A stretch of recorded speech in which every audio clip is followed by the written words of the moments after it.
One person in this story is revealed to be a complete and total psychopath at the end.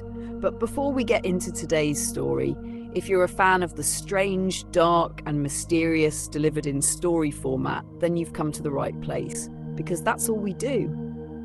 And we upload 3 or 4 times every week.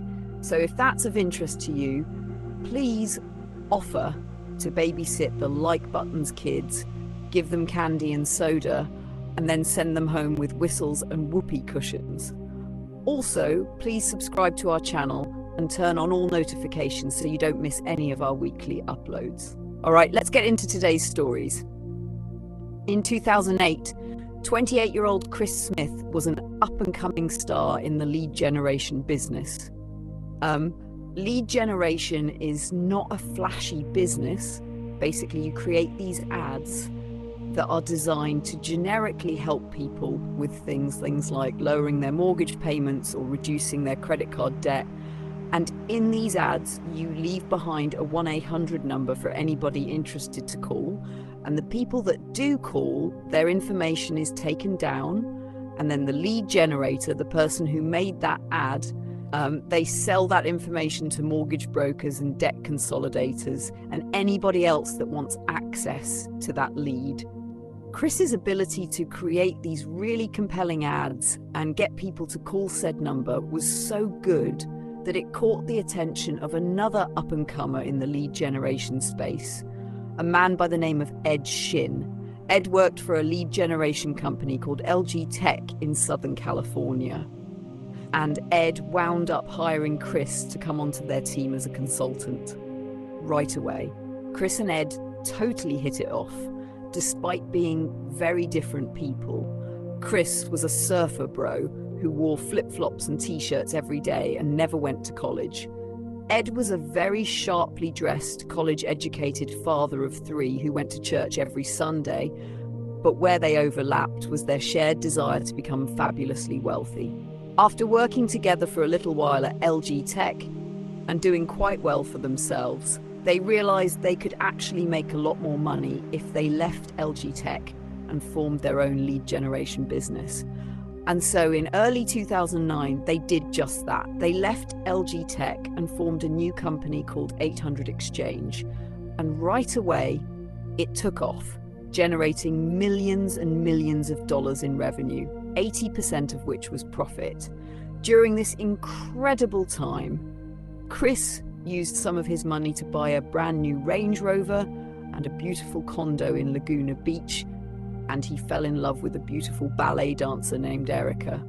By and large, Chris seemed to be putting his roots down and really building a life for himself.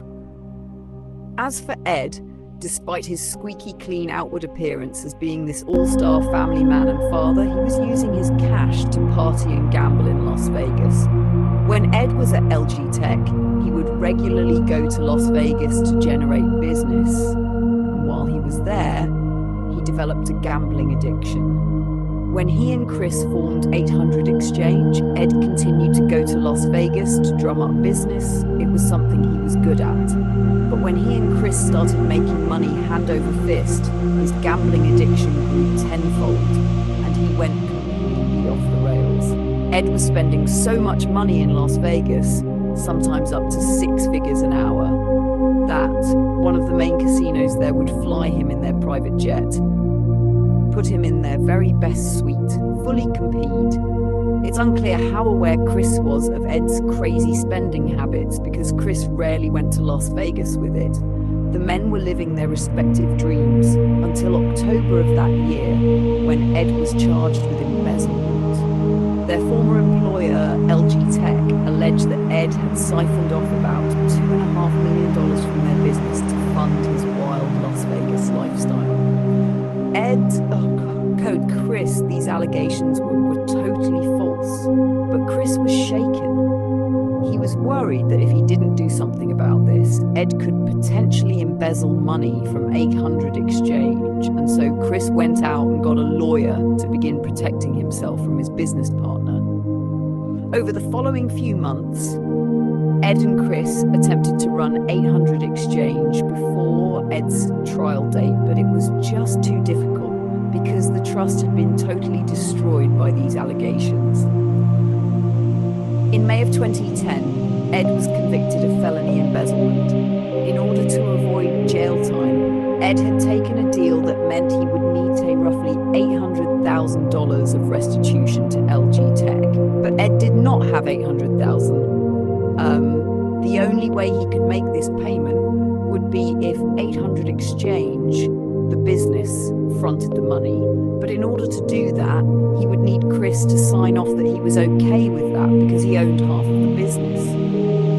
When Ed approached Chris said, "No, I'm not signing that. I'm worried you're going to take advantage of me too." But after a couple of weeks of talking to his lawyer, Chris finally told Ed that he was ready to meet up with him and come to some sort of agreement. On June 4th, the two men met at the 800 Exchange office, and Chris decided to just sell his portion of the business to Ed for about $1 million. And then Ed could do whatever he needed to do with the business account to pay down his debts. Despite how crazy this situation was, Chris actually felt like this was kind of a win for him. He got a $1 million payday, and now he wanted to go out and celebrate. A couple of days after this meeting with Ed, Chris emailed his family and said he was going on a 3-week vacation to South America, just to surf the whole time. He chartered a 45-foot yacht, hired a captain and a cook. It was going to be this dream vacation. He also regretted to inform them that he had broken it off with his girlfriend Erica, but he had a new girlfriend who'd be coming on the trip, a former Playboy playmate named Tiffany. His family was really surprised to hear about Erica because they believed they were going to get married. But the trip itself was not really out of character. Chris had always said that once he made it big and had millions in cash, he would just sail off into the Pacific, surf and live off the grid, and now he finally had the chance. His family said, "Have fun, stay safe, and we'll see you when you get back." 3 weeks went by, and Chris did not return to his condo. Instead, he emailed his family again, saying he was having this great time. This was the best trip he could have asked for, and that instead of coming home, he was going to keep sailing around the world, enjoying this time disconnected from society. Again, his family said, "Okay, have a good time, stay safe, and we'll see you when we see you." Over the following weeks and months, Chris's emails took a dark turn. He started to act depressed, alluded to taking drugs, and at one point referenced doing the unthinkable, harming himself. His parents were very concerned and told him he should come back home or at least meet somewhere. But every time they said this, Chris would suddenly change tone, seem upbeat and cheerful, and say, "Oh no, I'm fine. I just need time to myself." Finally, in December 2010, 6 months after Chris left, he reached out to his brother, Paul, asking him to come to Costa Rica the following February to surf together. Paul was excited, and the family breathed a sigh of relief. One of them would finally check on Chris. Shortly after this email exchange, Chris told his family he was headed to the Congo to sell gold coins at a 30% markup. After this, there were no more emails.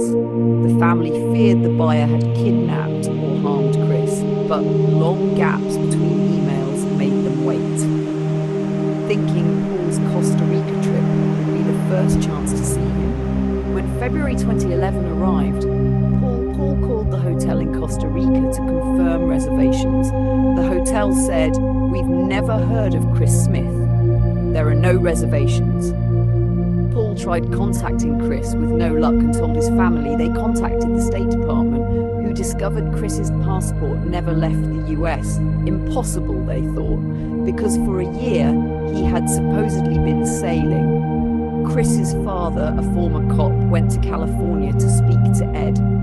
The last person to see Chris, Ed said he had no idea where Chris was, though he mentioned a fake passport might explain things.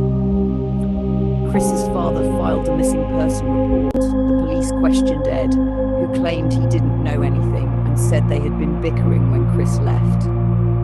Meanwhile, the property manager of the 800 Exchange office grew frustrated. Ed had moved the business, didn't pay final rent, 40,000. The manager complained to another tenant, Joe Dulu, a private investigator. Joe got intrigued, asked to check the old office. Manager said fine. Joe found blood spatter on the doorframe, walls and ceiling. He called the police, who sprayed luminol. There was blood everywhere. It turned out Chris never sold his business to Ed. He went in to try to reach an agreement, but Ed promptly killed him. Then, Ed or someone he hired dumped Chris's body, stole all his money to pay off debts, hijacked his email accounts, and pretended to be Chris for nearly a year. Chris never went on a yacht trip, never broke up with Erica, never dated a Playboy model. He was just dead. And Ed created an elaborate lie to make the family doubt what happened. In 2018, it all came crashing down. A jury convicted Ed of killing Chris, sentenced him to life in prison without parole. To this day, Ed maintains his innocence, refuses to say where Chris's body is. That's it, guys. If you found the secret in today's episode, let us know in the comments. If you're first, we'll pin your comment. If you got something out of today's episode and haven't already, please offer to babysit the like buttons kids, fill them with candy and soda, and send them home with whoopee cushions and whistles. Also, subscribe to our channel, turn on all notifications so you don't miss our 3 to 4 weekly videos.